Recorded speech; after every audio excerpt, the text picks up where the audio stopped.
Hey guys, it's Kate. So today I'm going to be filming my answers video because, as I said in my previous video that I uploaded yesterday, today I have a snow day, which is literally the best thing that could possibly happen because we're right in the middle of midterms right now, which suck, and they all got pushed back to next week, which is amazing because I honestly wasn't really prepared for any of them. So this snow is really convenient, and it's also going to help me get back into filming and all that good stuff. So I have 50 questions that you guys sent in, so thank you guys for asking and all that jazz. And I'm going to try to get to everyone's and like do kind of shorter answers because I know that, you know, these videos can get pretty long, so it's gonna be like a lightning round. Okay, I'm gonna try like my best to keep it short because I like to explain, and I'm rambling right now, so I'm just gonna start. Liam Wilson asked, have you ever been kicked by a horse?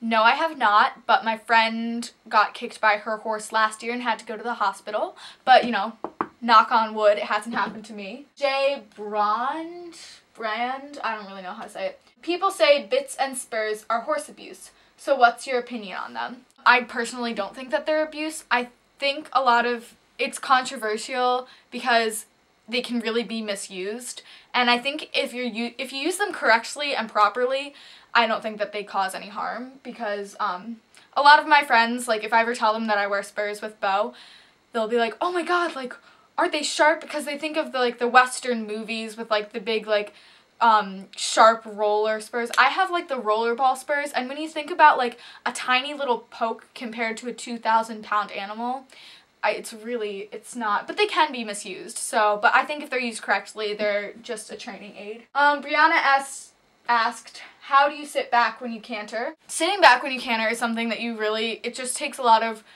reminding yourself. You just need to constantly, especially if you're used to being like really up on the horse's neck, because I know that was definitely a problem for me, and I think that almost every rider has this problem. Because even the riders that are doing 3-6 and are amazing riders at my barn, I hear my trainer going, sit up, sit up, sit up, sit up, sit up. So you just need to be really aware and constantly reminding yourself, and eventually it will become easier. Pony Passion 11, I like your username. How many horses have you leased? I've leased Prince, Winnie, Tucker, and Bo.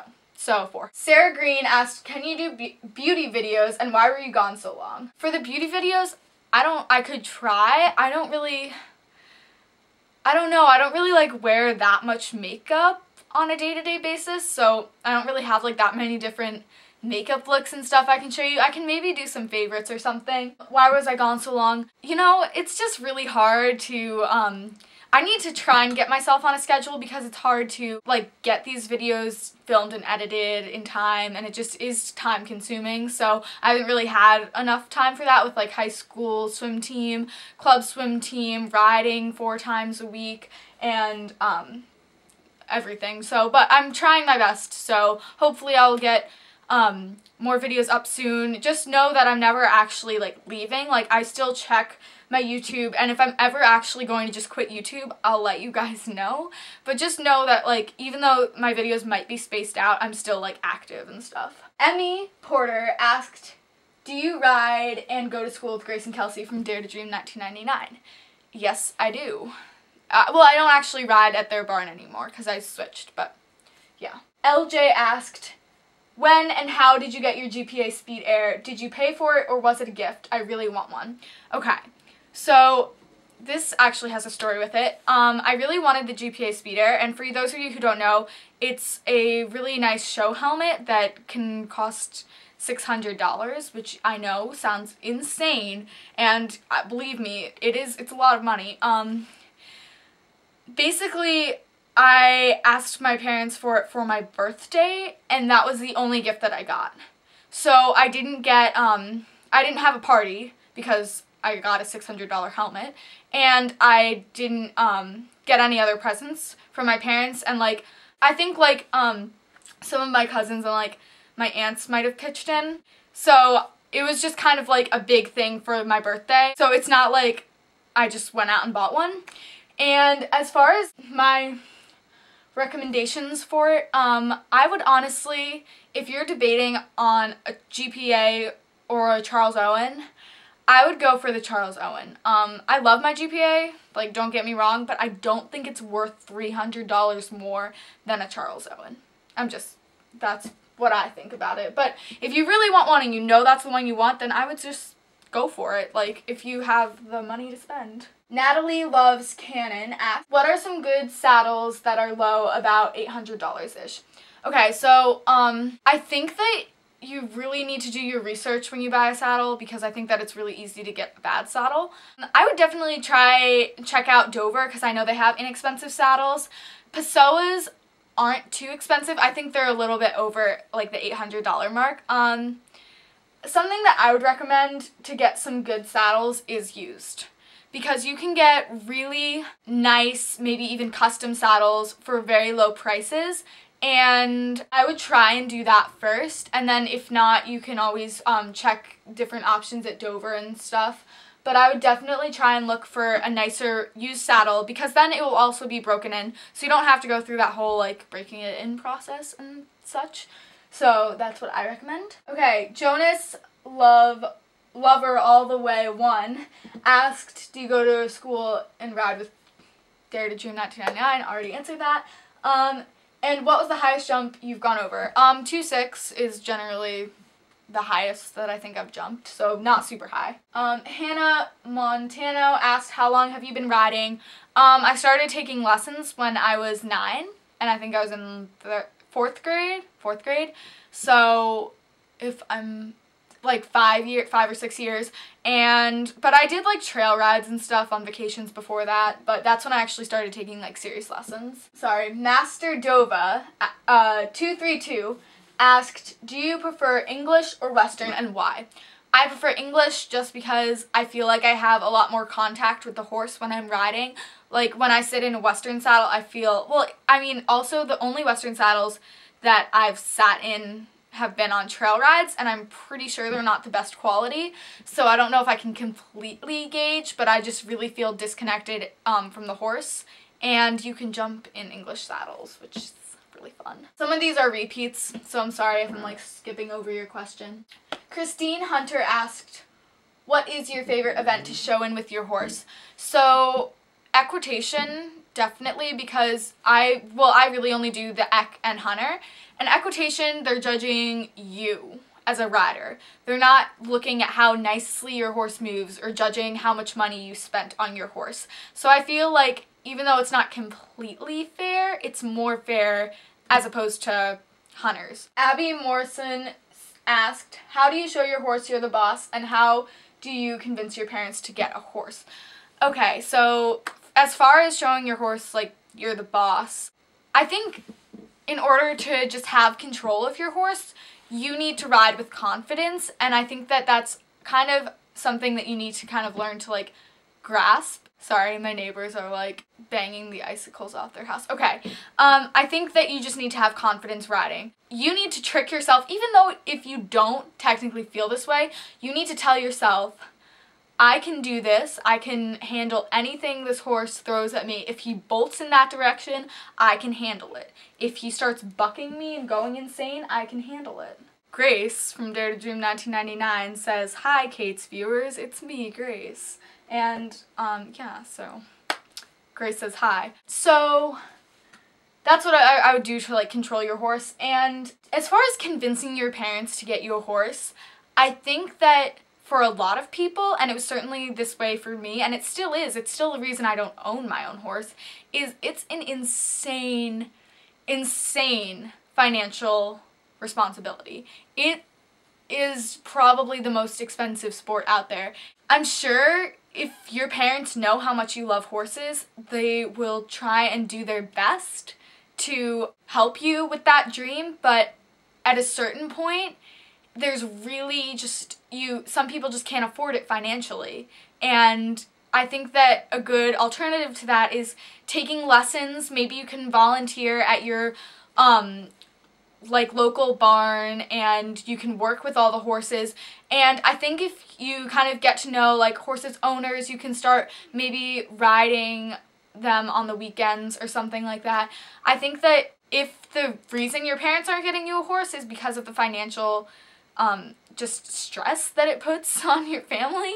I think that there's really not much that you can do except try and get involved in different ways, because owning a horse is just, it's insanely expensive. I would try to figure out a way where you won't be paying as much, but you'll still be kind of taking care of horses and being around them and doing what you love. And if financial means is not the problem, I think that you need to show your parents that you're responsible, because a horse is also just a huge responsibility in general to make sure that they get ridden, groomed, fed, like everything is just, it's a big responsibility. So I think, like, if you do chores around the house, maybe do something without being asked. Just show your parents that you're mature enough and that you can handle it. Don't whine and scream, because, I mean, I'm sure I did that when I was younger, but it's not going to get you anywhere. I know when I was trying to get my parents to get me a horse, I wrote up like a list of pros and cons, and I like presented it to them in a very business-like way. So I think if you're just very mature about it and you talk to them and communicate with your parents, it's a lot better than just whining and just asking for a horse, but instead showing them how it can happen. Els Alcott asked, what's the biggest horse that you have ridden? That would be Tucker, who was a warm blood, who was my last lease horse, and he was 16'2", I believe, something around there. Charlotte Cam asked how to make friends at the barn. Okay, so something that I've noticed is that horse people can be very snooty, they can be rude, they can just be unfriendly, they can be very, you know, kind of cold, but I think that you just need to put yourself out there. You just need to, I know it's hard because I'm a very shy person, so it's hard for me to go up to people and just start talking to them, but I think that that's really what you need to do. Literally ask them about their horse. Say, oh, is this your horse? Compliment them. Say, he's beautiful, or I saw you riding him and you're a great rider. How long have you been riding? Just start a conversation, and you know, if worse comes to worse, you both love horses, so you're gonna find something to talk about involving horses. So that's what I would do. Angela Grant asked, what are your thoughts on standardbreds? And they're not really used as much in like the hunter jumper ring, so I don't really have an opinion on them. I think that they're perfectly nice horses. Fun with Horses asked, can you make jumping raws? And the reason that all of my raws are flatting is because when I'm hacking, my parents can film and not be a disturbance to other people taking lessons or things like that. Because other than that, it's kind of hard to film like during my lessons. And also my lessons are at night, so the lighting really sucks. But if I ever take him to a show, then I'll definitely post raws of me doing courses. Sarah Ball asked, what's your perfect horse and what's the highest you've jumped? So highest I've jumped 2.6. My perfect horse would probably be a gray, because I love gray horses, a gray warm blood, Dutch warm blood probably. Or yeah. That's like a really good equitation horse. And sweet. I don't want a horse that's just like mean. Okay, the equestrian asked tips for riding a quick horse. Okay, quick horses can be very nerve-wracking, so I would just recommend really using your weight and sitting back in the saddle. Don't just like, I mean, make sure you have shorter reins, but more than that, what's gonna slow them down is just sit back. And if your horse bolts or something, literally just point them at a wall, because they'll stop. Because, I mean, horses aren't dumb enough to run into a wall. So if you steer them towards a wall and they're bolting, you know, just do that. So I would just recommend, if your horse is really, really quick, when you're hacking or something, or just riding and not having a lesson, just do circles. Do like one circle on one end, go around, do another circle. Just kind of keep doing small circles until you can go all the way around the ring. Becca Isler asked, any tips on beginning to jump? I don't really know if I have any tips. I think just practice, just keep going in for your lessons, listen to what your trainer has to say, and you'll progress from there. Sorry, that was kind of a bad answer. Just a Life Sand asked, when is a horse too old for intense riding and stuff? What's your opinion about that? I think it depends on the horse. I think there's a horse at my barn that must be like 24, 20, really pretty old, and he used to do, I think, the division or children's. I don't know, he used to show in something higher, but I think when they get to a certain point, like probably I would say 19 to 20 years, just start moving them down, and slowly I would take them back from the work that they've been doing, just kind of like wean them off of it until it's best to like send them into retirement. Okay, sorry about that. My camera cut off. I don't even know if you can tell, but yeah, so I have to do some of these questions over again. LJ asked, what is your ideal riding outfit for schooling and or showing if money was no object? I think that it would just be something that I'm comfortable in. I really like tailored sportsmen's, and if money was no object, I would go for those. I haven't tried a lot of the more expensive breeches, like $300 plus and stuff like that, so I don't really know how expensive they are, but probably just a nice pair of breeches and a polo and like a nice North Face, really what I wear now. So yeah. Laura Story asked, can you do a video about your lease horse or your horse if you have one? So as some of you know, I lease Bo, and I will try to do a video on him if you guys want, because you know, you don't really know that much about him. He's a goofball. I love him. Okay, Briar Girl KF, sorry, asked, what breed of horse do you own? I lease Bo, and I've realized that he's a Hanoverian, because a lot of people asked me on my last one, you know, what breed is he? And now I know. What's your favorite tack brand? Mine would probably be Baker, which is the plaid one, if you don't know, because I just really like the look of it, and I own a lot of their stuff, so yeah. And Shoot for the Stars asked, would you rather be a course designer or a judge? I would rather be a judge, just because a course designer, like, I'm sure, like, people that do that, they love their job or whatever. It just doesn't really seem that interesting to me, like, how many different outside lines can you have? So I would rather be a judge because it's a little bit more interesting. Briar Girl KF, sorry, I missed one of your questions. She said, do you play horse.com? Horse spelled HOWRSE. I have tried, but I suck at online games, so it didn't last very long, but, you know, I tried my best. Event Forest 1999 asked, what kind of saddle do you own? And I own a Bevel Gladstone. I don't think they sell it anymore, but I think they have one that's similar to it for bevels. It's from like their Argentinian line, so it's not as nice as like the Butte and all their French saddles and such, but I like it. It works for me. Sophie Ekas, I want to say, if you could only have one thing, no electricity or horsey, what would it be? And I would say a bed. It's kind of a bad answer. I don't know, like sleeping on the floor would be terrible. So I would say a bed. Cassidy LPS asked, what made you interested in horses? This is actually a funny story. Well, it's not really that funny. When I was probably 3 or 4, I looked at a picture of a horse and I pointed at it, and I didn't really know what horses were. Like, I knew in the sense like, oh, it's an animal. Horses go neigh, cows go moo. But I didn't really, I don't know, I hadn't fully grasped like what a horse was. And I pointed to it, and my mom goes, horses are beautiful animals, aren't they? And from then on, I was like, yes, they are beautiful animals. So I don't know if my mom knows that she kind of started my obsession for horses, and she probably regrets saying that now.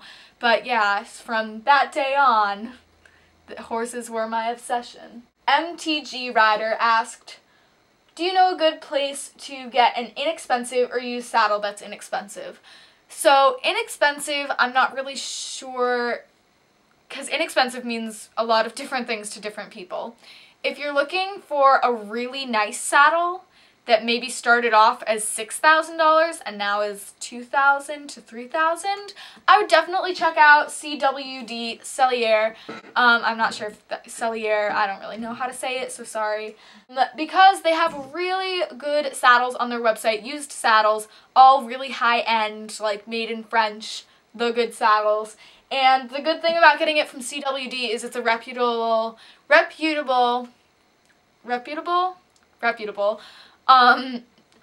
place to buy them, so they've checked all the used saddles to make sure that they're not going to fall apart on you when you just put it on your horse. If you're looking for inexpensive, like $400 to $800. I would definitely go around local tack shops. I would look at Bevel because they have a great, I don't know if you have a Bevel by you, but Bevel Saddlery has a great selection of inexpensive used saddles. And I would just look at like Horseman's Outlet, any sort of local tack shop that you have, and also ask people at your barn. See if someone's maybe going to college or outgrew their saddle, they might be interested in selling it. So I would just ask around and see what's available in... Oh, also, this sounds really weird, but one of my friends that I ride with got her saddle off of eBay, and I know that sounds kind of sketchy, but it's a Pessoa and it's a really nice saddle, and like she goes to pony finals. Like she went to pony finals with it, but she got it off of eBay. So I would check out eBay and see what you can find. You might be surprised. So yeah, that's the last question that I'm going to answer today, and I tried to get to most of them. Some of them were repeats and some of them were requests, and leave more requests down below because I'm sort of at a loss of what to film. So just leave anything that you might want me to film, and I'll see if I can do it. And that's it for this video. So thank you guys so much for watching. Don't forget to comment, rate, and subscribe. That was really cheesy. So thanks. Okay, so thanks for watching, guys. I'll see you in my next video. Bye.